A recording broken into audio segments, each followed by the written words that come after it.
We made it happen. Jimmy was an incredible success. I don't know where he is. I gotta find him. Gosh, I don't. Oh.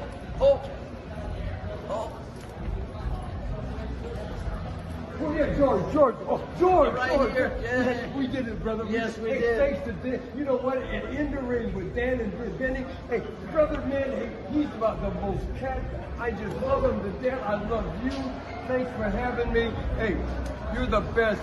I'm telling you, brother. In the ring with Dan and Benny. Yeah. We love you. Thank you so much. Mwah. Oh yeah.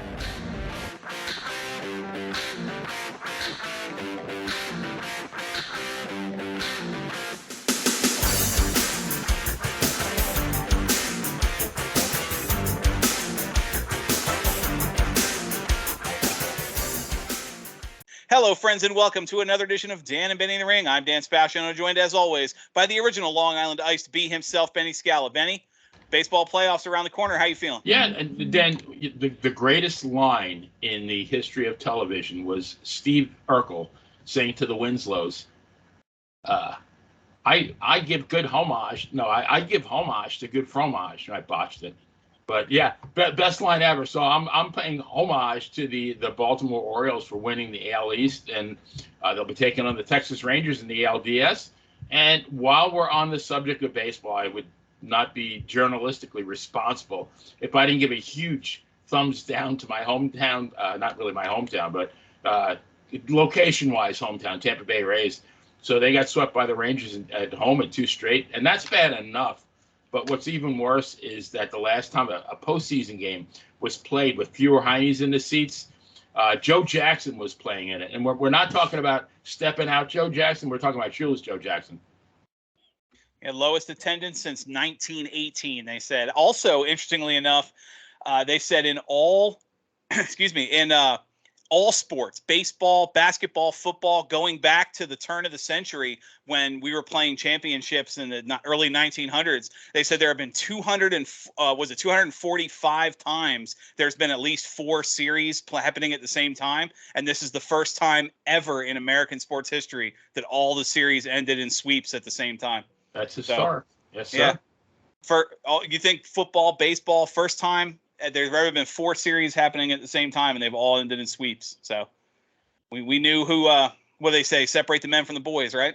Wheat from the chaff. There you go. But before we get too far off topic on baseball, I know you and I could talk about that forever. Benny, we got another great show for us, and we talk a lot about, we talked about sports, we talked about numbers. We really have some interesting facts coming our way today. So why don't you tell everybody who the third person joining us this evening is? Absolutely. I do believe that the next hour will be both interesting and entertaining. And our guest has not only written for our beloved wrestling magazines, he's also had a very successful career as a musician. He's also a diehard Mets fan, but none of us are perfect, and I'm the perfect example of imperfection. So with us tonight is the host of the wonderful Outdated Wrestling Hour podcast, Mr. Bob Smith. Bob, welcome to Dan and Benny in the Ring. Well, thank you, guys. And listen, you can dump on my Mets all you want, because I'm so upset. I just gave up my season ticket package for next year. So Buck Showalter going, yes or no? Good move or not? That's a tough one. No, of course not. Buck Showalter can out umpire the umpires. He's one of the smartest baseball men that are out there. If you're looking for a nuts and bolts guy, he knows everything. He knows every rule. He's a lifetime in the game. I just think, everybody cheered when Steve Cohen took over as the owner, but I think we went from one dumpster fire to another, to be honest with you. I don't see a light at the end of the tunnel. They can spend all the money they want, but that takes more than that to build a winner. So absolutely, they will win again someday, but I don't think it's anytime soon. Well, you're not kidding. No, money doesn't take a winner, because the four biggest payrolls in baseball didn't make the playoffs this year. That's or 3 exactly of the top. right. Was it 4 of the top 5 or the top 4? Yeah.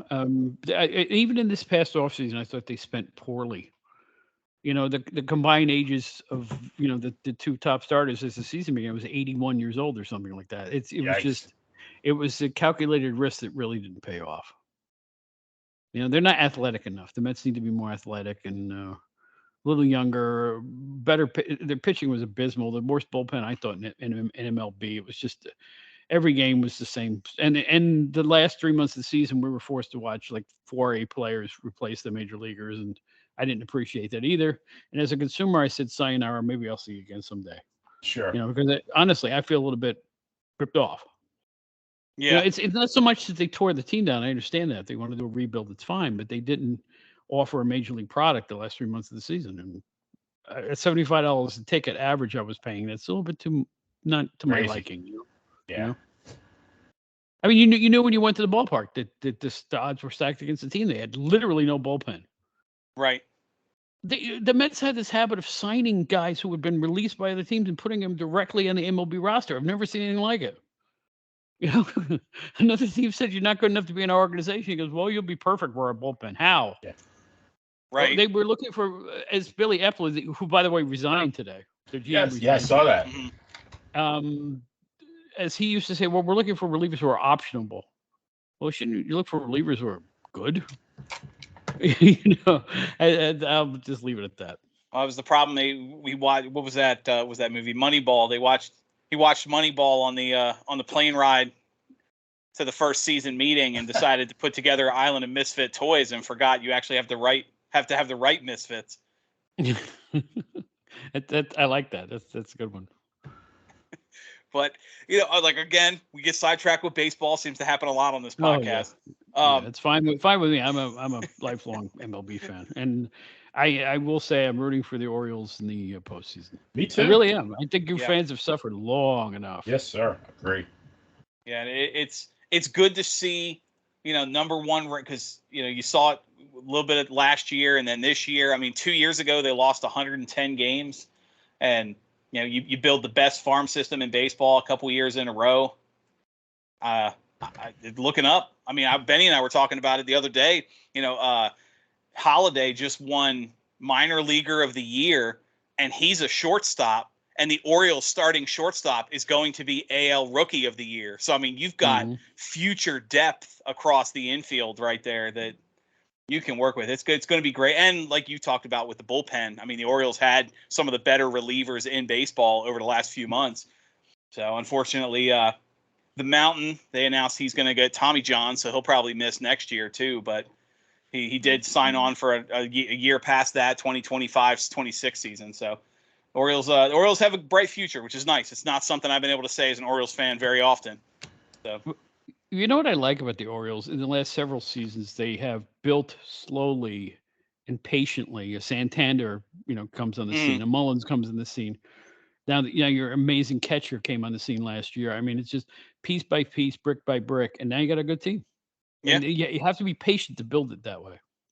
Well, and the fact that of their key starters, 7 of 9 of their key starters are under 26. So that's so good. Yeah, you've got such a good young core, like 22, 23-year-old all-stars. That's great stuff. And it does my heart good as like a lifelong baseball fan like Bob. I mean, back in the day, people talk about the Yankee Red Sox rivalry.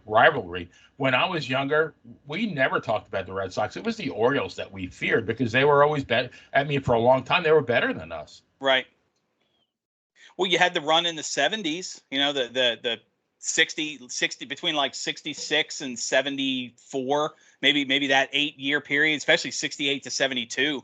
That dynasty statistically is one of the best baseball teams ever assembled. That when the Orioles went, there's a reason they went to 4 World Series in 6 years. So damn Mets. Hey, listen, I grew up watching that Oriole team, and they were the Robinsons and Belanger and Davy Johnson and that pitching staff. The one year with the 420 game winners. I mean, come on, that's legendary stuff. That's unreal. That'll never happen again. Oh no, that'll never come close to happening again. Nah. Yeah. Never. I mean, not just 420 game winners, but four multi, damn near 100 complete games between the 4 of them. Nobody pitches a complete game anymore. I love asking people that trivia question and to name them, and they always miss Pat Dobson, right? They always miss Dobson. As the fourth, as the fourth. McNally, and Dobson. They can name the other 3, but they can't name the 4th. They'll scratch their heads. That's a fun one to ask people. That's right. Wally Right. Bunker, you know, they just they Well, can't you know, figure it out. growing up, like I said, as both an Orioles fan and an Italian, we always compared it to, you know, you want to name your 420 winners, Palmer, and everybody gets, you know, like you said, the three. It's like Mhm. when you ask people, Benny, you'd appreciate this being a New York Jersey boy yourself. You know, you ask somebody to name the three tenors, and it's Pavarotti, Domingo, and the other guy. You know, Yeah. there's always that other guy when you try and Pat name Thompson was shows. the Fredo Was of it the Orioles. Placido Domingo, the third one? See, Well, I probably don't know Pavarotti, it. Domingo, and Carreras. Oh, okay, there we go. All right, okay. But Jeez. but again, off topic with baseball and fun stuff. So back to the topic at hand. Yeah, okay. Bob, we ask this question of everybody when we start the interviews. You know, Benny always says the question's like a snowflake because everybody's different. We've gotten so many unique answers. So I want to start with you, start this with you as well. When did the wrestling bug bite you from a fan perspective, and who got you involved in liking wrestling? Nobody. I think I was about 9 or 10 years old, maybe 11. And, you know, you watch cartoons on the weekends. And then one Sunday morning at 11 a.m., I noticed I'm from the Albany, New York area, and WRGB Channel 6 around 69 or 70 had a show called Championship Wrestling with Johnny Powers, which was Pedro Martinez's NWF. Oh wow! Okay, Yeah, from Buffalo territory. they started to promote in Albany. They didn't do it for long, but they came into that region, and it was Johnny Powers and Abdullah the Butcher and Kurt Von Hess and Eric the Red and Little Admiral Osborne, and I got hooked. It was Jack Reynolds on the call, and fell in love with the whole show. It's one of those I never missed an episode. They were only on for about a year and a half, 2 years, and then in '72, I'm just showing how old I am, guys. 72. I'm right there with you. Don't worry. 72 late in the year, all of a sudden on the same network or the same channel, I should say, at the same time, all of a sudden it was WWF came in. So I don't know if WWF took over the territory because I know they used the same promoter in Albany and the same venue in Albany. So, but it was originally that championship wrestling with Johnny Powers that got me going. George Crybaby Cannon, the Mongols, you know, that whole bunch, the whole Chief Cleveland J. bunch. Yeah, Ernie Ladd. Oh yeah. And it was I always wax romantic about it. That was my first.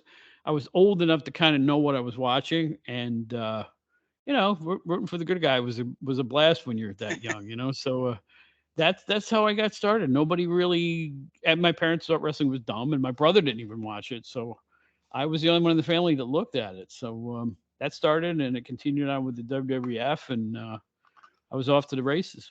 I always tell the story that I always had fights with my family as I turned 12 or 13 because they started going to church at 11 o'clock on Sunday mornings and wrestling was on at that time. And the battle began. Something told me to not miss wrestling.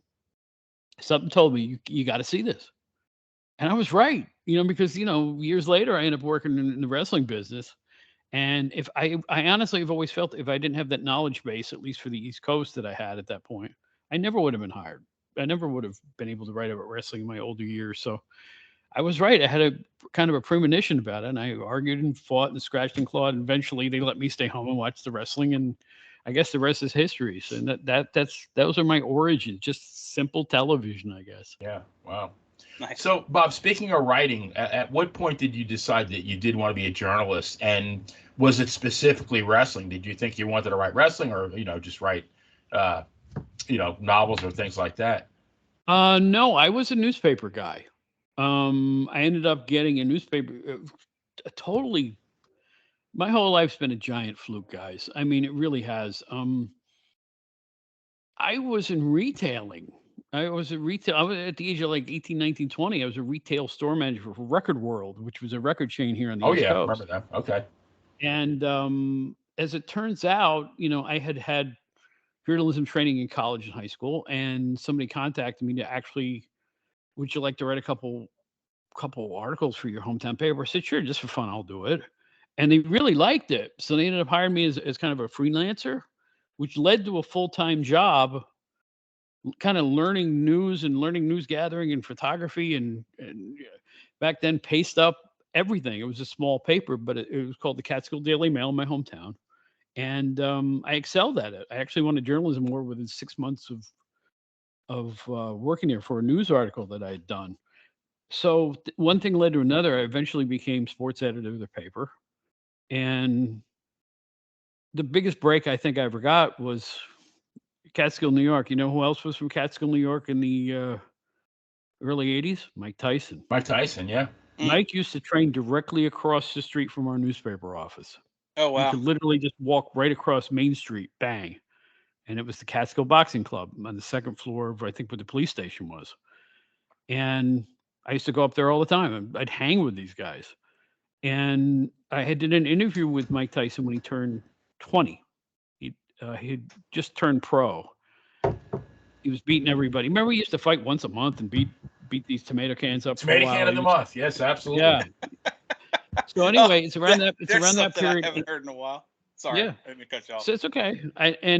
So I end up writing an interview with him, and I thought it was a kind of a throwaway. We put it in our weekend edition of the paper, and it won a major journalism award. I couldn't believe it. Wow. Yeah, the New York State Newspaper Publishers Association Award, which is, I mean, I go to this thing up in Albany, New York, and I'm standing next to George Vesey and all these other big names. 4 people won the sports writing award for that year. I was one of them, and they separated us by circulation. Of course, I was in the smallest circulation because the Catskill newspaper only probably had a circulation of about 15,000. I'm serious. It was a small county. I don't know how many people, maybe 20,000 copies a day, something like that. But for the newspaper business, that's nothing. But in any event, I did good work, and eventually, I was in my late 20s. I had aspirations to do a little better, make more money. So I went into the magazine world in New York City. And this will lead right to about. Should I go on and tell you how I got the job with PWI? Yeah, sure. Yeah, go for it. So I'm going into the city. I figured, me and my ex-wife, we said, well, we could triple our incomes in like no time because Greene County and Ulster County, just nobody's making any money. So we moved to the city and we find new jobs. And my job was an industry music newspaper called the Pro Sound News, which I think still exists. I was writing about cables and and electric musical equipment and stuff like that. It was just kind of like take a press release and make a news story out of it, that type of thing, right, guys? But Yeah. at that point, as I was just starting that new job, back then, if you guys can believe it, the New York Times had a help wanted section every Sunday. It was a whole section of the paper, if you can believe it, back then. And it usually had about 3.5 pages of editorial jobs. So I always kept my eye on it, just kept my eye on it. And there it was, a 2-line ad that said, and I'm paraphrasing, I think, but this is kind of like what it said. Editor/writer wanted for sports entertainment pub, period. I said, that's wrestling. Sports. WWE was using sports entertainment at that point. It said, send resume clips to box blah blah blah RVC New York. I said, RVC. Rockville Center. That's Rockville Center. That's Pro Wrestling Illustrated. They also published KO magazine and boxing magazine. So I put together a resume, and there's my award-winning article, and I'll be dipped if I didn't get a call like within 3 days of sending it to them. 5 days later, I had my interview. 6 days later, I had a job full-time with Pro Wrestling Illustrated. It was the biggest. I guess it was a pretty good sports writer because they took my small town work and considered it to be pretty good, So it didn't hurt that I had that journalism award, and that got me in the door with PWI. I actually did boxing there in the beginning. I did, I think, 4 boxing articles, and I helped Apter arrange a photo shoot with Mike Tyson at that point, who was getting really famous at that stage. And that's how I got in. But again, I had that knowledge base from being a voracious TV watching wrestling fan at that point. And this was in 1988 when I got the job with PWI. And I'll tell you, at that point, I was green as a pool table, about a lot of the other wrestling. And, I knew NWA, I knew WCW and all the other stuff that was around at that point. But I think, I knew the PWI stuff. I knew the PWI stuff from reading it all those years.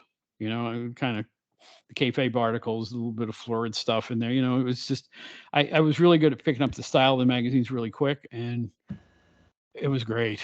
It was really Bill Apter, Stu Sachs, Craig Peters, the whole team there, Dave Rosenbaum, the whole Andy Rodriguez, the whole mess of guys. We all got along famously, and I was the guy that wrote the first couple of PWI 500s, which kind of people remember me for it to this day, I think, because they keep mentioning it in the magazine now. And it's real fluky, guys. I'm really lucky. I don't know what else to say other than the pieces fell into a really nice, the puzzle came together until 1993 when they announced they were selling the company, and then I had to go find something else. Well, it's funny because we talked about the magazines. It's come up a lot on the show where how many, when I said everybody's intro to wrestling is different, everybody from that era always talks about running to the store and getting the magazines. But for our younger fans and viewers, it might be difficult to grasp the significance of wrestling magazines during the 50s all the way through, like you said, the 80s into the early 90s, and then a little later, pre-social media. I mean, wrestling magazines were, besides weekly television that you were talking about, really the lifeblood of wrestling. I'm quite interested in hearing what, in hearing what had to be really the enormous amount of work to put together an issue of the wrestling magazine. Particularly that company, GC London we were located in Rockville Center in Long Island, and we would put out, oh gosh, just off the top of my head, it was the monthlies were PWI, Inside Wrestling, The Wrestler, Sports Review Wrestling, and then they had quarterlies, and then they had bi-monthlies, probably about 8 or 9 different wrestling superstars, just all this other stuff. They added a weekly newsletter after a while. So we had a staff of about 3 writers and 2 upper editors, plus Bill Apter, who was the glue of the whole company. If anybody ever tells you that he wasn't, he really was, because he was the conduit between the wrestling organizations, the wrestlers themselves, and our company. And Bill would collect photos that not only that he took, but our staff photographers would take, plus photographers around the country that were hired, freelance to work for us. And when it was time to put out a new magazine, we'd all sit in a circle, and he would say, "Here's what we have. Here's the angles that are going on," and we would just kind of exploit what we had gotten and made articles about, what we knew about and the ratings and all that stuff. And I got to do the ratings and stuff like that. Let me tell you, for a fun job, it was a hard job. Because we were hustling all the time. We put out a mound of product all the time, and it could be hairy. It wasn't always sweetness and light. But thankfully, because I knew so much about the territories at that point, and I got to know more about the territories because we were getting videotape, VHS tapes from all over the country, from all the federations, from fans. We did some tape trading. We did some Japan stuff. It was like anybody else who was really, really into wrestling, except we were doing it professionally. We're getting these tapes from all over the place. So my knowledge base just exploded, and I got to do the ratings, which was my favorite part of the job. And I guess to get back to the original point, Dan, yeah, if you heard Bruno Sammartino at the Garden when he accepted his WWE Hall of Fame award, he said if it wasn't for the magazines, he wouldn't have been so well known internationally. You got to remember, this is pre-cable, pre-cell phones, electronic media. The magazines were the number one way of learning about people from other territories, because wrestling was territorial all the way back then.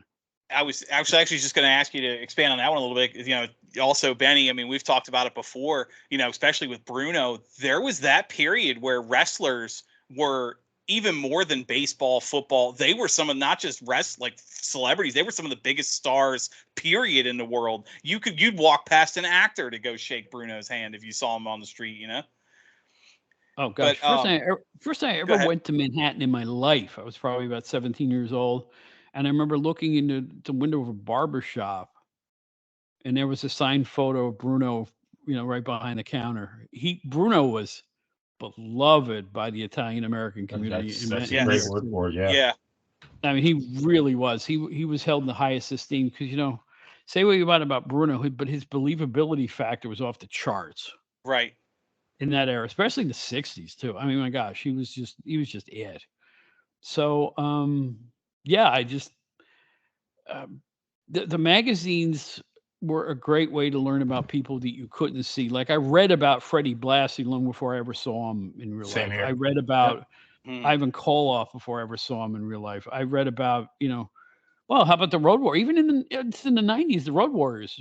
People read about them in the magazines before they ever saw them, most because they started Right. out in the Indies in Georgia, I think, and then exploded from there. So no, even into about 1995, I think the wrestling magazines were really vital in fans learning about people they didn't have an opportunity to see. And it was the death of the territories and the explosion of cable TV that really changed everything, I think. Because then you could see stuff from all over the country. It was the same with MLB. We were talking about baseball before. Baseball had a different feel in the 70s because it was territorial. We didn't have at the press of a Right. button all 30 teams to watch. No MLB network. Right. Well, shoot, we didn't have cable networks. We Right, were on exactly. Channel 9 and Channel 11 I here was in New gonna say, York. you were adjusting the antenna. WPIX and WR. Yeah. Yeah. Perfect. But you see the difference. In one of your recent podcasts, you were. Go ahead. I'm sorry. I remember listening to games in the radio that weren't televised. We didn't get all 162 games, right, guys? Yeah. I mean, it was I think it was different field. WHN and WMCA, if my memory serves me right. That's absolutely correct. Yeah. Mhm. Okay. Yep.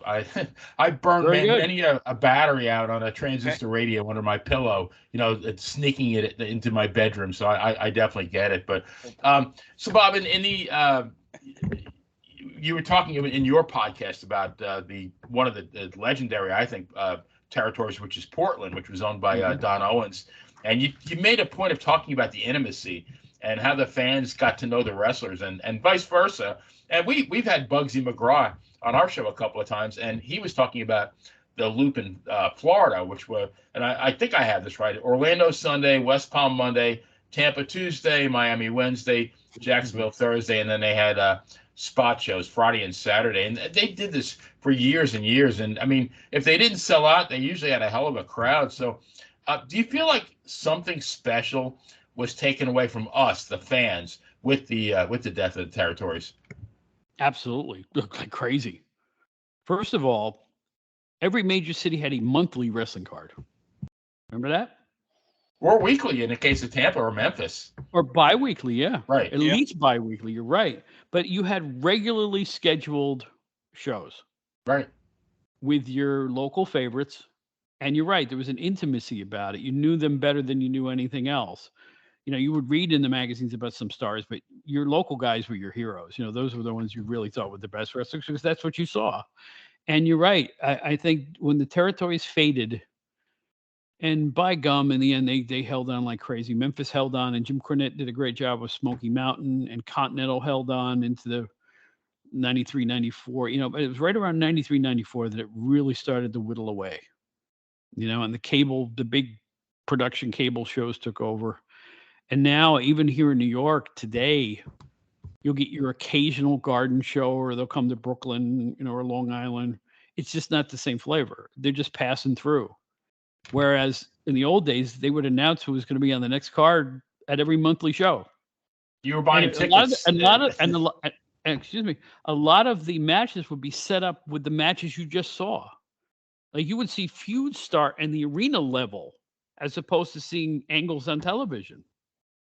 Right, and there was a continuity. Like come by next month, and you're going to see the return match of whoever it was. Yeah, exactly. You could have mini feuds that weren't necessarily shown on television. You'd have local feuds, and that was cool. It was you felt real, felt like a sport back then.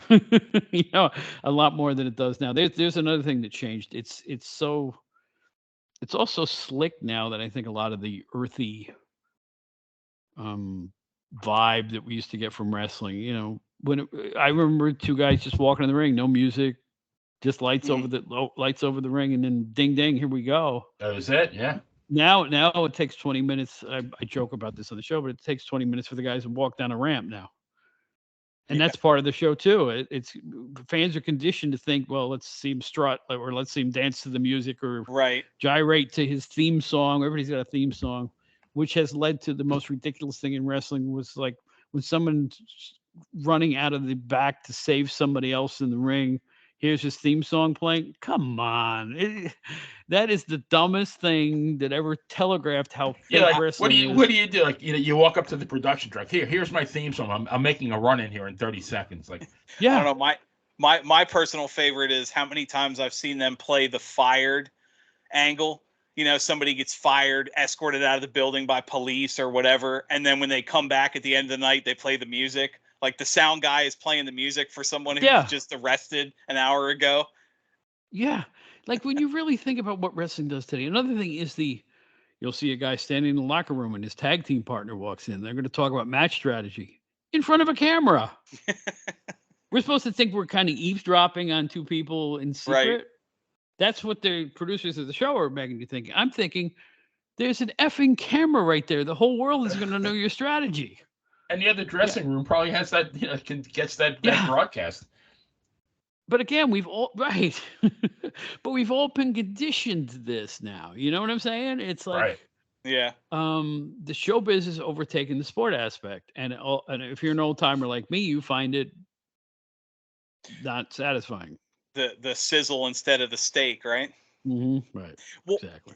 Let me ask you a quick follow up, because you hit something that it's come up a lot on the show, and I want to get your opinion on it as a seasoned wrestling observer.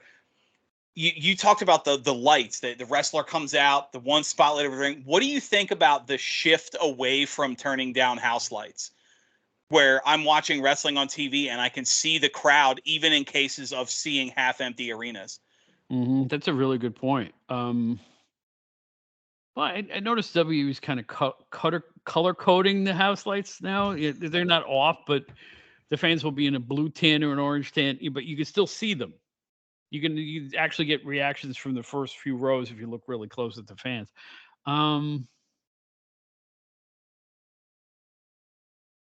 They're emphasizing to me that the fans are part of the show, the experience rather than the wrestling and the wrestlers. It's like when you go to MLB ballpark. I hate to say this, some Citi Field sometimes feels like you're sitting inside a PlayStation 5. Lights are swirling all over. Yeah. The music is ear splitting. You can't hear the announcements because there's a DJ playing in the background, and you feel like you're in the middle of a pinball machine sometimes. Yeah. I think that's the same vibe you get at a Major League Wrestling event now. It's the experience as opposed to what's going on in the ring. Yeah, I don't know if that makes any sense. No, it does make sense. I get the fact that's what they're selling. Sense. Let's all come and join together, like WWE together, whatever it is. Let's all come and have this joined experience, and you're part of the show. And no, wrestler fans should not be part of the show. The wrestlers should be part of the show. That's just my 2 cents. I just keep it in the ring. What more do you need? Right. The other day they had a really good match on between Ciampa and Gunther. Right? Gunther, yes, very good match. Tremendous match, right? That's all you need. I was sitting there at home thinking, and I had missed the show. I got in late and I turned on the TV and that's what was on. I went, this is all you need. What more do you need than two guys really going at it? I didn't even know if they were building a feud or what. All I know is it was great. It didn't need anything else. Yeah. Everything is over angled now. Everything has to be set up. Why? Just put two talented people in the ring and let them go. In some respects, and I hate to say this, in my podcast that comes out this coming week, I kind of open. I have never said anything like this in public, but I can't stand AEW. I can't take it anymore. I have no taste for it. It just doesn't work for me. That's all I'll say about it here. But I think AEW does a better job of just putting a couple people, dropping a couple guys in the ring and letting them go sometimes. Right. Without a giant build or somebody attacking somebody from behind or in the locker room or something like that. Seems like in WWE, it seems like in WWE they have to angle everything. Why? Isn't the wrestling good enough with all that talent? I think it may have something to do with the fans. You said you're kind of done with AEW. They had their big Wrestle Dream event recently, which was, just a random collection of matches, most of which didn't have stories. One of the matches on their pre-show, and I do encourage old school wrestling fans to check it out. It's on YouTube. Josh Barnett and Claudio Castagnoli wrestled, and it was an old school hold submission kind of literal tumble mat, like, none of the like a mat. It could have easily been Bockwinkel or Bruno in there, and the crowd didn't know what to do. Like, you could hear them. When do we cheer? What do we yell for? Like, this is, bear hugs and leg locks and rolling and the crowd. I think maybe part of the push for everything being a spectacle is because fans don't know what to do if you give them an old school match. I mean, someone like a Gunther or you mentioned that him. I mean, he's had some of the best matches I've seen in years recently. Where you still get the chop. The moment there are, even though it's an old school feel, there are clear pops. You go back and watch something back then. I don't know. It could be the fans. Who knows? Everybody's conditioned. Like you made a really good point there. They're conditioned. They don't know what to do when you see, wrestling. What do you do? I've heard fans boo side headlocks. Remember the side headlock was a staple of the beginning of every bout? Not to mention the referee stance and all that stuff. People get booed out of the building if they do that now. Oh, it's a rest hold. Oh, I get so sick of hearing that stuff. You just do. Why can't they wrestle? I mean, that's what the marquee says. It still says that word, Yeah. The great disappointment is, remember when AEW was announced and they said we're going to be sports oriented or something like that? Yeah, sports based presentation. Sports based. Well, I think the only thing they did in that regard is put one loss on the screen. Other than that, it was the same old over angled stuff you get anywhere else. So, I don't know what to say sometimes other than, listen, there's stuff I really like today, even now. Believe it or not, I love the WWE women's division. I think that they're terrific. They're better than the men half the time. Well, most of the time. And it's being done in the women are depicted as athletes as opposed to sex objects, which is another move forward. They're beautiful, but they're beautiful because they're healthy and fit and they're athletic. That's why they look so good. And I think that they've put on some tremendous. Trish Stratus did a match with Becky Lynch a few weeks ago. Who expected that? It was really good. Yeah. So again, little lights go on. I like the LA Knight push. I just like, he's so old school. He's fresh. He's a lot like Steve Austin and those guys, but you know what? I think people have been waiting for that. So, I pick and choose what I like and grit my teeth the rest of the time. But I will reemphasize this. I can't get angry at fans for liking what they see now because that's all they've seen. Right. They don't have a reference point like Benny and I might. It's like we're older. Naturally, we have a different way of looking at things because we've experienced every phase of it throughout the decades. And some people have just discovered wrestling. College kids and stuff like that. That's an excellent. I can't lambaste the fans. You enjoy what you like and go buy a ticket to whatever you want to see. Right. At least it's still wrestling. That's perfect segue into the next question. So if I go on YouTube and I watch Ernie Ladd versus Silvano Souza, a match from the 70s, obviously from an athleticism standpoint, it pales in comparison to today's product. Yet, I mean, there was a very specific purpose for that match. If we looked at it clinically, we'd say, no, technically it wasn't good at all. But yet we hung on every second of those matches because it was so real to us. And I think that's the difference is that, you and I, when we went to an arena, I mean, my first show was in 1968. I saw Bruno versus Toru Tanaka. My heart was in my throat thinking that, Bruno might lose that night. And I don't think anybody goes to a wrestling event now worrying if Roman Reigns loses or not. They're going to have a good time and spend a lot of money. So I was just curious in your thoughts on the evolution of pro wrestling from then to now. I love this question. I adore this question, and because people don't understand what they were. If somebody saw the tape of that match, Souza versus Ladd, they wouldn't understand why it's happening. But that match obviously took place in a championship qualifying run for Ernie Ladd. The heels would come in from different territories to they had a formula in the WWF. The heels would come in from different territories and they'd beat the lowest guy on the totem pole, and then he'd beat a Silvana Souza, and then he would beat somebody with a little more skill. In the fourth match on television, they'd usually get some sort of win over a Dominic DiNucci or somebody that they've heard of, or Pete Sanchez or someone like that. Manuel Soto, they were becoming contenders. That was the point of a guy like Ernie Ladd fighting Silvano Souza. They were building their way up the ladder to become earned championship qualifiers.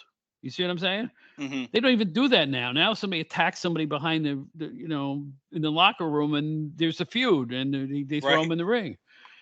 Well, how about the times in WWE now where two guys be yelling at each other outside, and here comes, Adam Pearce, and they go, "You guys want to fight? Go ahead." So that means you can sanction a match at whim, any moment, a championship match, no less. Like what did you have scheduled for that time slot? Now you think you maybe need to talk to those people, right? Yeah, I mean it boggles the mind how nonsensical that stuff is. But in the day, a squash match, as they call them, served a purpose. It wasn't to make, look at the 300-pound Ernie Ladd squashing this little guy. That wasn't the point of the match. The point of the match was to show off how mean and tough Ernie Ladd was. Gradually, over the course of several weeks, until he became the number one contender for the championship. Even if they weren't contenders, you still had to get guys over, and the best way to do it is show off all their moves against a lesser skilled opponent. That's what a squash match was. I don't understand why people don't want to see a squash. Wouldn't you like to see a match where you can learn about the guy first? Learn what his moves are, learn how fast or slow he is or how strong he is. Like say an Angel Mosca comes in with territory and you've never seen him before. Why should he face somebody of his equal right off the bat? Why can't he earn his spot by showing off his skills? And I think that was the mindset of the old days. And that's why to this day, I still enjoy a good old videotape of squashes. I do. I watch them all the time. We had I guess maybe about 2 months ago now, Benny, we actually had Randy Hogan on the show, and the entire theme of the show was just talking about the importance of underneath guys, of squash matches, of people like that, and not just, hey, let's get John, you mentioned tomato cans earlier, Joe bag of donuts, and feed them to somebody for and hope for the best. You also need underneath guys that can work and make your upcoming star look like $1 million. Which, I mean, I may be a little biased, but that's one of the things I really respected when CM Punk came to AEW. He made it very clear, I'm going to work with these young guys. I'm going to work with the underneath guys and build myself up. He didn't just come in and day one he's main event title match. He was going your Darby Allins and your Shawn Deans and your young up-and-comers, and he worked his way up the card and then got a title match. And then, it felt organic. Versus, I get it now with, a John Cena or somebody just shows up at the end of the last 2 minutes of a pay-per-view and a Monday Night Raw's main event is them for a title match. Like, I get that a little, but I want to shift gears a bit.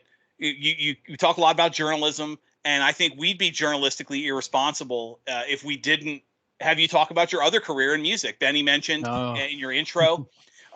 And I know your podcast, your Outdated Wrestling Hour podcast, you sang in a blues band for better part of 20 years and have, with 4 albums. That's right. I mean, yeah. Tell our listeners about this and well, kind of a spinoff to that. You know what led me to go after that stuff was PWI. PWI was in the verge of being sold. I could smell trouble at the office, and I had jammed around Long Island for a long time and kind of built my name up with some people and assembled the band right about the point I was leaving the magazines. And it was real good. It was really, I worked with people I had no business working with. It really worked out well. And one thing led to another, and our first album was produced by a famous musician named Larry Mitchell. By the way, my professional name was Robert Charles, not Bob Smith. I don't think Bob Smith would have went over. Charles was my dad's name, so I used his name as my last name on stage. So anyway, one thing led to another, and then I put one album out independently, but managed to get national distribution for it, and caught the ear of Duke Robillard, who's a famous blues musician he's the founder of Roomful of Blues. He worked with the Fabulous Thunderbirds and stuff like that. He produced my third album, which got me out of the House of Blues Radio Hour, which got me to the Chicago Blues Festival, which got me into this and that and the other thing. So it was my love of blues music, similar to my love of wrestling. I discovered it on TV one day when I was a kid. And I was buying Grand Funk records and whatever the hard rock sounds were, Deep Purple, And then I saw Muddy Waters on PBS and I went, what's this stuff? Changed my whole outlook. I'm telling you. So another thing I got lucky at, we toured for the better part of 15 years, put out 4 albums, again, under the name Robert Charles. And they're all still in print somehow, which I'm really thrilled about. Every 2 years or so, I get a royalty check, which is kind of cool, ASCAP, thank you very much. But I wouldn't have traded a minute of it. We played the Chicago Blues Festival twice. I was on the Chicago, what was it? Dan Aykroyd. What the heck is the name of the show? Oh, House of Blues Radio Hour. Oh, okay. I was on that show 3 times, interviewed by Dan Aykroyd on one of the shows, as Elwood Blues, of course. Did some cool stuff. And you know what? I don't regret a second. You played with B.B. King, didn't you, Bob? I was on stage with B.B. King 10 times, my friend.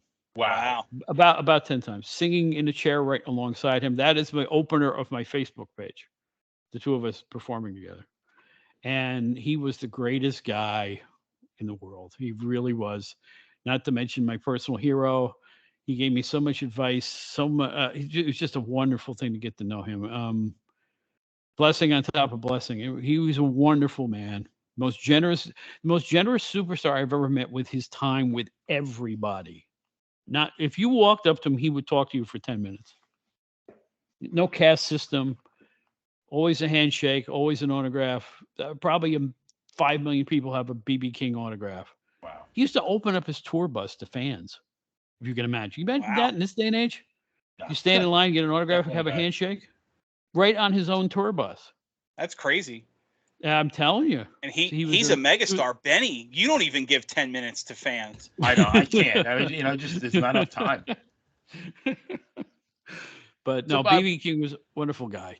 And it was a great time. I stopped around 2009 because,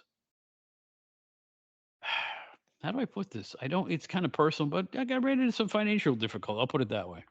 I said, let me back off for a minute. And that minute has lasted until this moment I'm talking to you guys. I just decided not to go back to it. I've got a lot of irons in the fire these days. And I don't regret a second of those 15 years, though. It was wonderful. It was really great. I had a blast. Well, speaking of irons in the fire, one of the things I learned from your podcast about the WFIA, the Wrestling Fans International Association, I was so intrigued by what you said, by your dialogue, that I joined. And then once I visited the website, I actually thought, well, I want to be a part of this. So I actually, a couple of days ago, was in my, actually it was yesterday, was in my first finance committee meeting. And so if you could tell our listeners about this great organization and how they can participate, and it's free to them. Well, you know what? I found it the same way you did. I mean, I was messing around on Facebook one day, and there's the logo. And I went, holy smokes. That's the same logo from the 70s that used to be in the wrestling magazines. The Kaiser magazines used to do ads for the WFAA. And I was a member way back in the day, and it was free back then. And I read the charter for it, and it's still free now. Anybody that wants to join it can join it. And the one thing I remember about the WFIA back in the 70s was, it wasn't just fans. There were wrestlers that were in it. There were wrestling organizations that were part of it. Famous promoters got involved with it. It was kind of a consortium a conduit between the fans and the wrestling business. And it looked the same. It smells the same. If you've seen the newsletters they put out, it's got the same tone to it. It looks like an old school wrestling magazine when you read the newsletter and stuff. It's great. Brad Drake is running it. And there's some people on the board that I know, like Rick Del Santo and Dave Drayson, Brzezinski, and a few other folks I know. How could I say no to that? Our good friend George Schreier as well.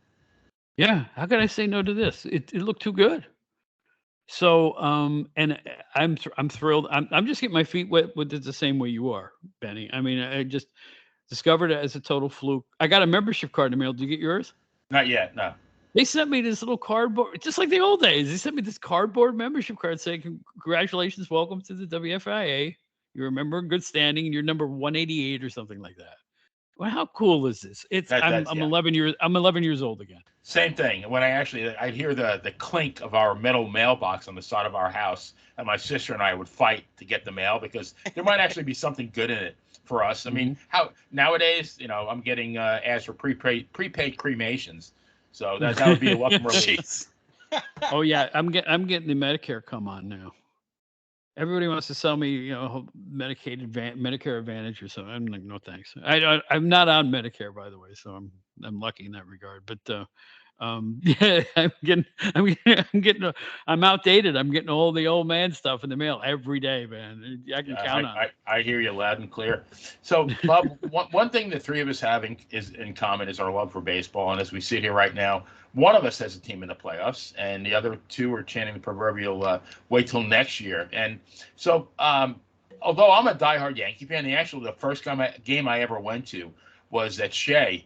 It was August 4th, 1964, Mets versus Giants. Mets lost 4-3 in 14 innings, bringing their record to an amazing 34-74. And, I looked up the box score. I can't even think of the names, the website that I went to, but you can actually, any season in history, you can look at the box scores on a daily basis, which I absolutely love. And so I went back and looked at the box score, and the Giants had 5 Hall of Famers that played in that game. There was Mays McCovey, Cepeda, Gaylord Perry, and actually, believe it or not, Duke Snyder, who I believe that was his last season in the major leagues, was a pinch hitter for the Giants. Nobody for the Mets except for Casey, of course, is in Cooperstown. So I love hearing baseball stories as much as I do wrestling stories.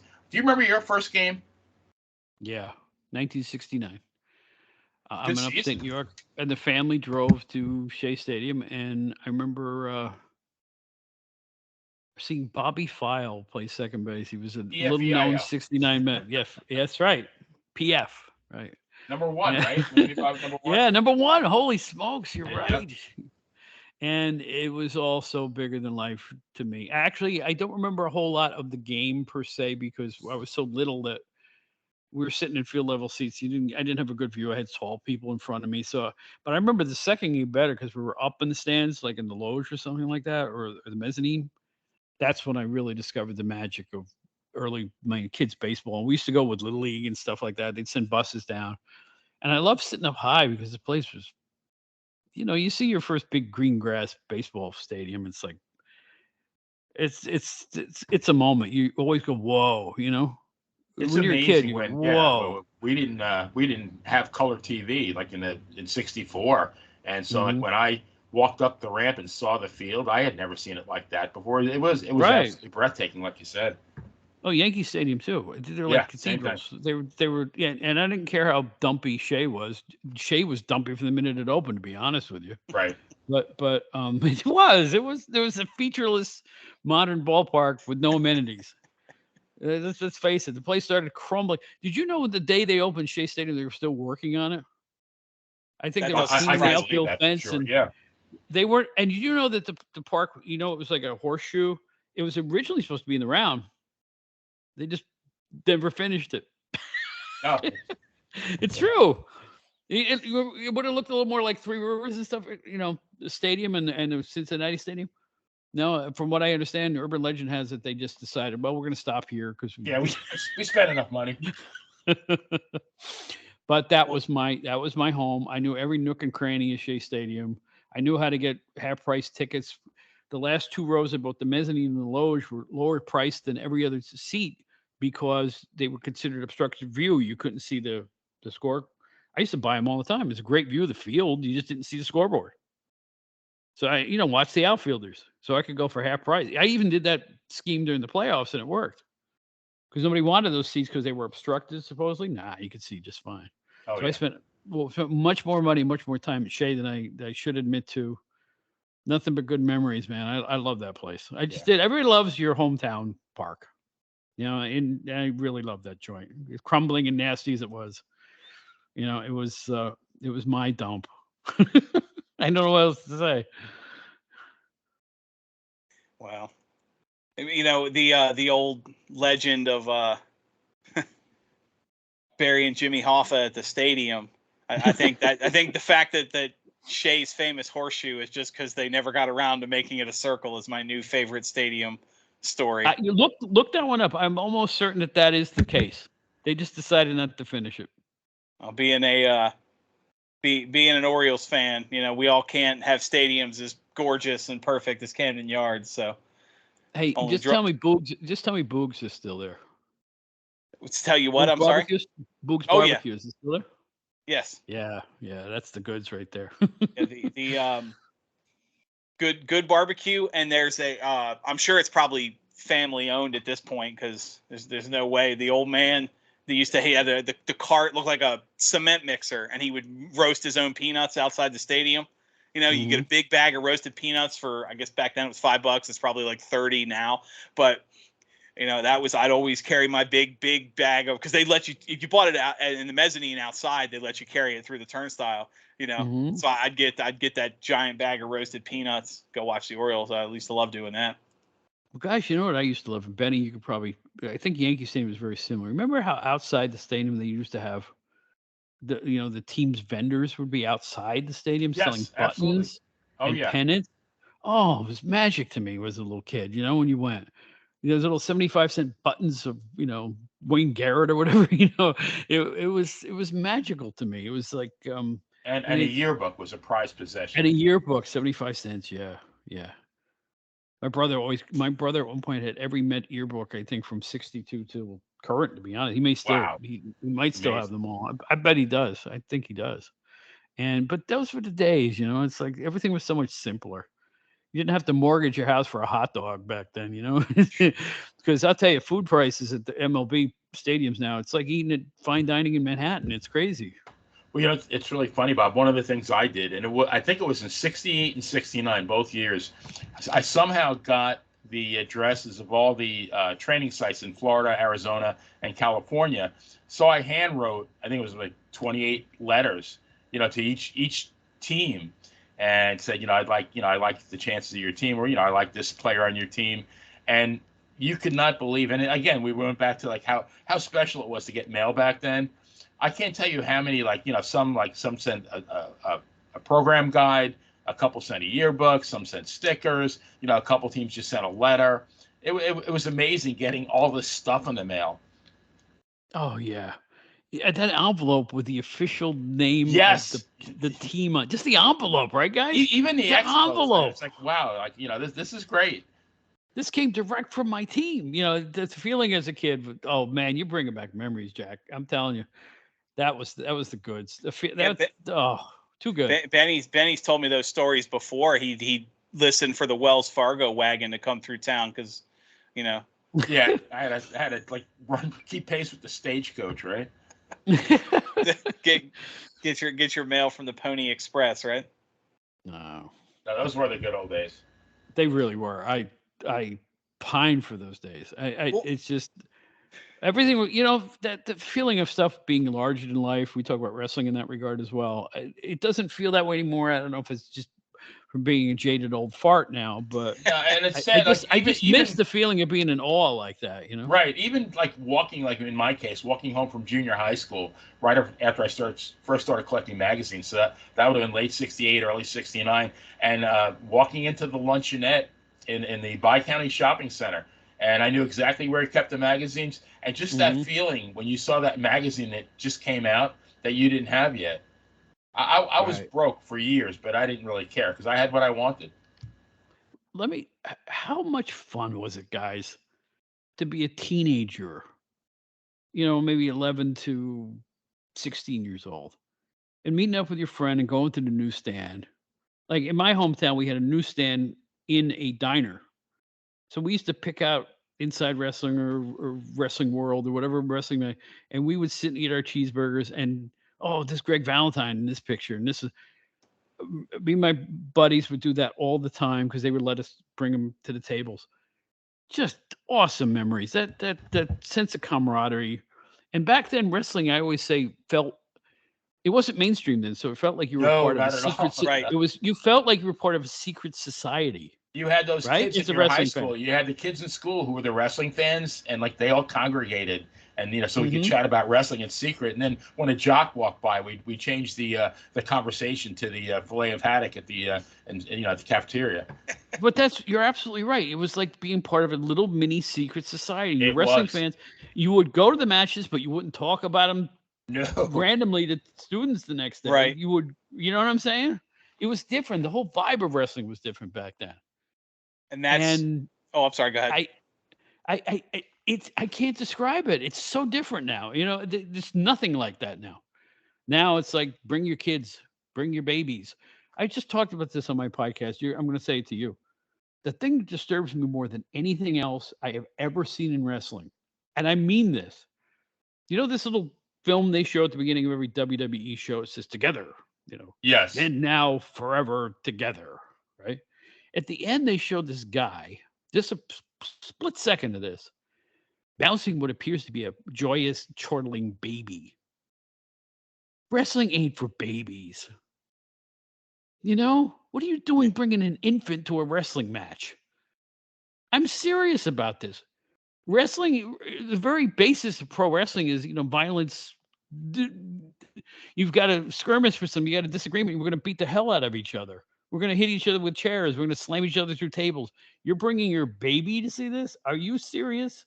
I'm not a prude. I'm not a censor. I'm not saying not to do it. I'm just saying I don't get the mindset of that at all.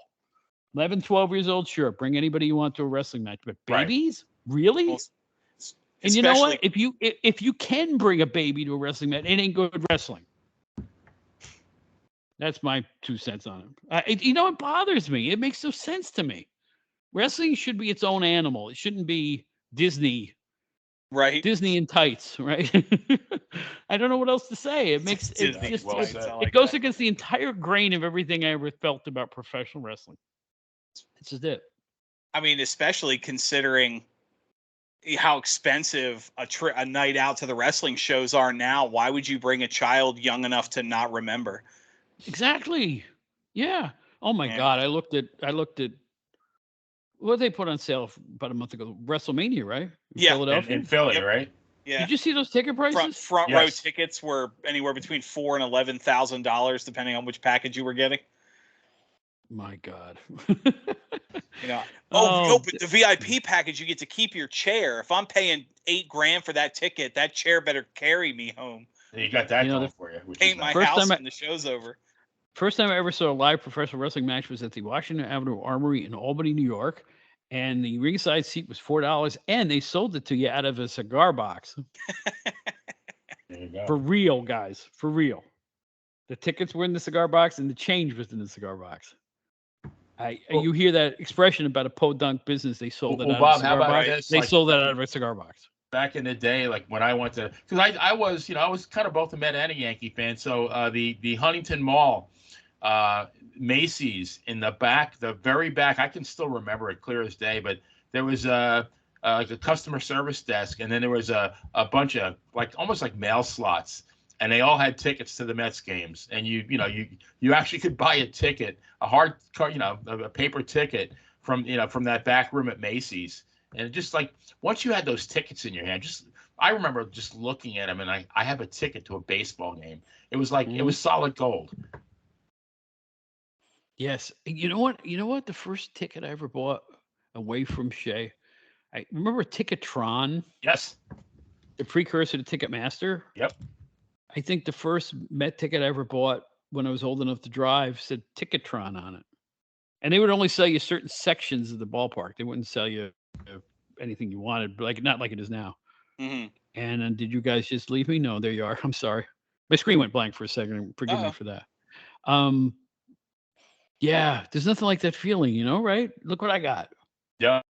Yep. Oh man, it's like a sense of achievement somehow. You see, but there it is. We weren't jaded, right, Benny? We weren't jaded about anything back then. It was a different feeling. No, and I mean, all you thought about, you counted down the days to that game, and that's all you thought about, and and it wasn't even a case of the anticipation was better than the real thing. The real thing was just as good as the anticipation. Absolutely right. And I felt that way about wrestling too. I'd go see these cards where they just had a main event and then they had a bunch of jobbers in the first 4 matches. I never left disappointed. Right. You know, that was the difference. Because the way people look at wrestling is different now. Like I said, you were looking good guy, bad guy, looking for some action. Now everybody's sitting there booking the match along with the company. You know, it's a whole different vibe. Yeah. It's a whole different feel. I'm not saying one's better than the other, but I know what I like. Yeah, we never talked about Chief Jay Strongbow's work rate in high school. I don't remember ever doing that. Doggone it, Chief Jay Strongbow was over. He was huge. Number 2 babyface. Huge. Yes. Number 2. I you know what? You know his spot was taken over by Snuka in the 80s. Same deal. They used to bust Strongbow open on TV every 3 weeks. Yeah. He's scream and bleed and then doing a soft spoken. And everybody turned on him. Guy. Yes, everybody turned on him. Yep. Because he was a strange character when you think about it. Yeah. Remember how he used to chant, and he was a quiet, soft-spoken guy until you busted him open, and then he'd turn into a maniac, which was great. He was great in that regard. Really good actor in that regard. Yep. So I don't want to hear nothing about his work rate. I know that he was huge. I know that he could main event. I know that he drew was money. Over. People want to rewrite history. Strongbow earned his spot. He from the minute he became Chief Jay Strongbow. Remember, he was Joe Scarpa in the past. Yes, sir. So I don't know if it was Vince Sr. or whoever redubbed him, but you know what? I've never seen anybody more over than Chief Jay Strongbow. Yeah. And you can quote me on that, right? Oh, absolutely. Yeah, especially in the early 70s. My goodness. Just and if you want to lambaste him in the 80s, fine. Maybe he hung on a little too long. My favorite wrestler of all time, Baron Mikel Cicluna. I know he hung on too long. Oh, now we're talking. Yeah. I mean, yeah. And then I get so tired. I've defended him on Facebook so many times because the minute I see Baron Cicluna and Jobber, it's like, you need to do your homework. When Cicluna came to the WWF in 1966, he actually wrestled Bruno. I think it was like a 28-minute match. And he had Bruno in his finisher, which was the hangman's hold. And I guess Bruno, in his struggle to escape, kicked the referee, and the referee disqualified Cicluna. But I mean, this is how big this guy was back then, and people don't realize. He homesteaded like Johnny Rodz did. Like Dominic did, where at the end of their career they're putting everybody over. But don't Baron Cicluna was a force back in the day. He was a world champion for Jim Barnett in '68 in Australia. Yeah, he was. Him and Dominic was on many occasions. And did you know that there is a video on YouTube from 1967 Japan? It's Cicluna and Victor Rivera taking on Inoki, and I can't remember his partner, another Japanese star. In one of the falls, Cicluna pinned Inoki. Oh wow! And you can look it up right now. Yeah. So don't tell me that he wasn't a big deal for a long time. Now, let's face it. I think he was a big deal from his creation in 1965 when he came to. I think Vince Sr. called him Baron Cicluna. Right. Until about probably 74. Now that's a nice run. Most wrestlers work 15 years, so he just happened to work 25. He hung around for a long But and the thing to keep in mind is he wasn't a young guy when he came to the WWF. Even when he was already like 37 years old. I mean, when you see a Baron Cicluna match in 1982, you're watching a 53-year-old guy. Yeah. And you know what? What a physique for a guy his age. Yeah, he was still in great shape. Could still wrestle. It's like Bob Winkle, naturally, lean and mean. Very he's athletic, just one of those guys. Yeah. So I think he's the most underrated. You know what? I think my opinion changed. I always thought Cicluna's underrated. The most underrated WWF guy was Johnny Rodz, who could absolutely. go. No Johnny Rodz was as good as anybody I've ever seen. He was aerial. He could fight. Great facials. Great energy. I do not understand why he never got a bigger push. Maybe they thought he was slightly undersized or something, but I don't understand it. My first, and I've said this story before, my first WTF moment in wrestling. So when I guess it was about 75, 76, Channel 41 from Patterson, WXTV, started carrying the NWA Hollywood, wrestling from the Olympic. and I see this guy, and they introduce him as Java Rook. And I'm thinking like, that looks just like Johnny Rods. Holy crap. And then I look at his boots, and it's the same JR boots. I said, but how could that be? And I was so confused and so conflicted. But yeah, I mean, absolutely. I mean, I do believe, and Davey O'Hannon has said this too, that Vince McMahon, if he wanted to test anybody to see what they had, he put them up against Johnny Rods. Yep. Sonny Blaze told me that too. Sonny Blaze kind of hinted that Johnny was an enforcer. When guys got a little big for their britches, they'd feed him to Johnny Rods. Yeah, I believe that. Mm-hmm. Good as it got. He's always entertaining. Always. If you're looking to enjoy yourself at a wrestling match, did you ever see a bad Johnny Rods match? No. And I mean, I don't know why they call him unpredictable, because he was very predictable. I mean, every match was going to be excellent. Mm-hmm. I mean, that was very predictable. Even losing on television. Oh yeah, he made it an art form. He really. And he's a hell of a nice guy too. You know, he came to our offices once at PWI. It was a thrill for me. I don't know. After people come and visit Apter all the time. Let me make that clear. Bill Apter was the conduit between professional wrestling world and our offices. You know, you never knew who was going to come in. Johnny Rods, Mark Lewin, Victor Rivera came in, Mel Mascaris, Kerry Von Erich, star after star. You never know who's going to show up. So it made the job kind of fun in that regard, you know. Just wandering in off the street, going out to lunch with Bill, you know. Good stuff.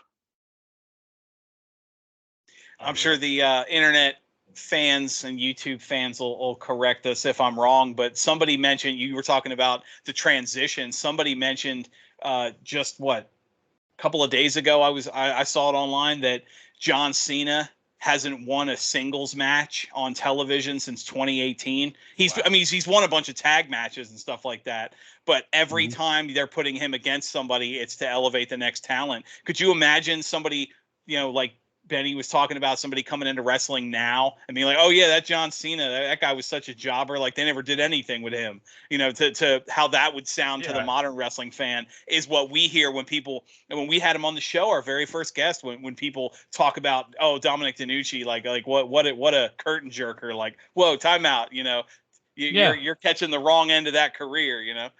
So many guys get mischaracterized, like Tony Gurria. Well, he wasn't that popular. Yes, he was. Yeah, he was.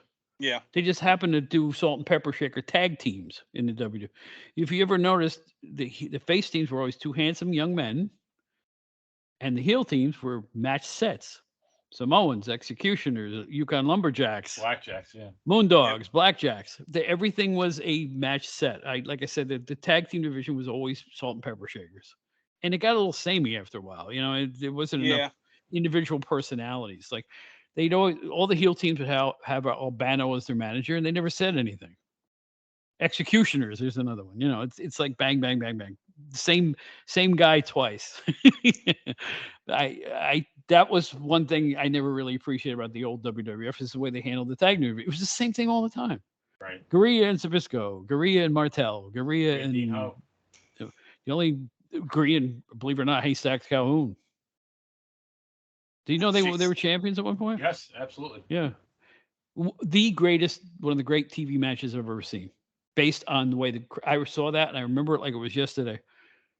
At the end of that match, I guess they beat Fuji and Tanaka, and Haystacks did the splash and pinned one of them, and Gurria stood on Haystacks' back and put his fist in the air as the pin was being made, and the place went unglued. I've never seen anything like it on television before or since.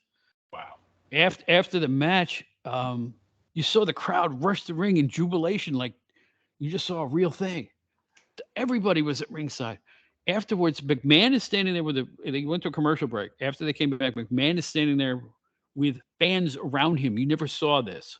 They look like all college-age guys. And they were like, these fans are really excited, aren't you? And the fans went, yeah. They were ecstatic that finally those nasty Japanese guys got beat by our favorite guys. Yeah. That was magic, man. Those fans bought every second of what they were looking at. I missed that too. They hung on every really second. missed that. I missed that. That's the best. Absolute best way to have it. Benny, we've come to the end of another long conversation, and I feel like we could talk for the end till the end of the week and not cover everything. It seems like we do that all the time. Bob will definitely have to have you back on. Benny will reach out to you. We'll get you back on. And by then, I mean, we'll be talking about maybe Baltimore being World Series champions. Who knows? But or how badly the Braves beat them in the series. One of the two. But I appreciate it. But before we let you go, we mentioned it a few times. Your podcast. You're very active on social media. I'll give you any chance to plug anything you want. Well, first of all, let me just thank you guys for I've when I got to know Benny through social media, like a lot of us do in wrestling these days, and the fact that you would even have me on your show, considering the great line of people you've had on this show, I consider it a privilege to be here, and I want to thank you for that. Very well.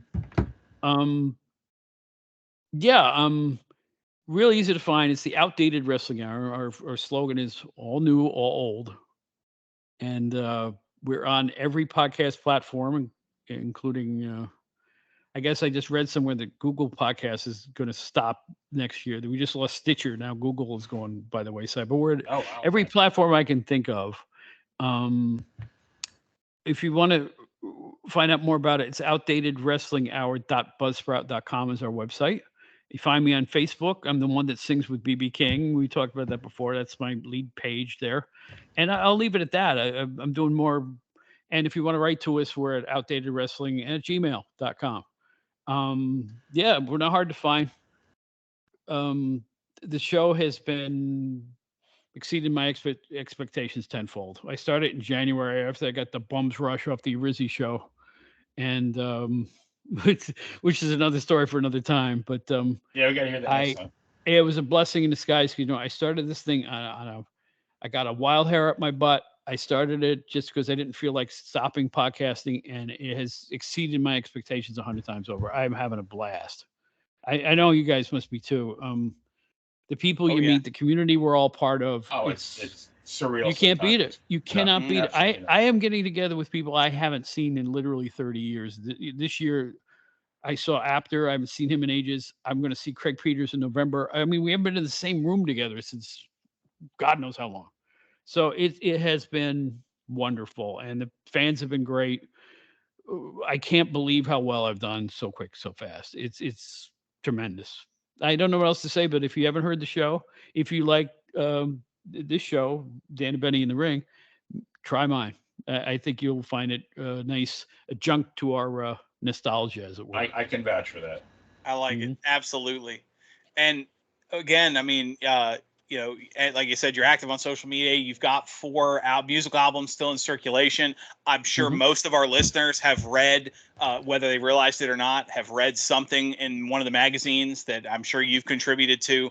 We can't thank you enough, not just for being on the show and giving us your time. I know you're busy, but also, I mean, to the contributions behind the scenes, because Benny, it seems, and he'll agree with me on this one, we bring up wrestling magazines probably more than we try and sneak baseball into this show. It comes up all the time. Sure. And you talked about your friends going we didn't have a dedicated newsstand, but there was a news section of the A&P, which was a grocery store near where I lived.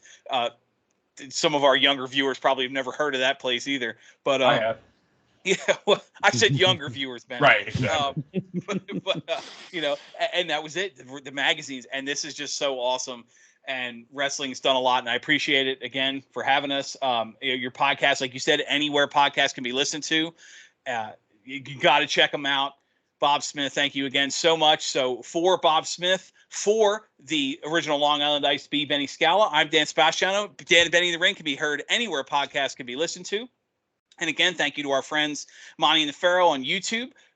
You have a good night, everyone, and we will see you next time we're in the ring.